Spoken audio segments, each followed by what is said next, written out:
தெரியல. ஸோ அதனால் நம்ம வீடியோ மூலியமாக அவங்களுக்கு வந்து ஒரு நன்றிகளை தெரிவிச்சுக்கிறோம். இதில் நம்ம பேச போகிற டாபிக் வந்து பார்த்திங்கன்னா, கடமையே செய்ய சரியான பொருளை தேர்ந்தெடு.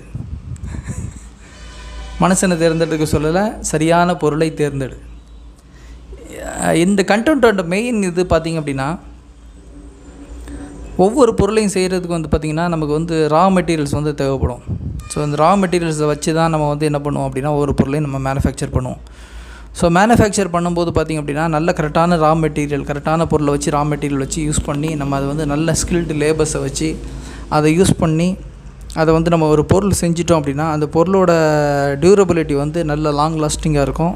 அதுக்கு மெயின் காரணம் பார்த்திங்க அப்படின்னா அவங்க யூஸ் பண்ணுற பொருள், இடுபொருள், அதாவது ரா மெட்டீரியல், ப்ளஸ் வந்து அந்த ஒர்க்மேன்ஷிப், ப்ளஸ் வந்து அந்த பொருட்களை வந்து எப்படி வந்து சரியான இடத்துல வந்து அதை வடிவமைக்கணும், எந்த இடத்துல வந்து எந்த பொருளை கொண்டு போய் ஃபிட் பண்ணணும், எந்த அளவில்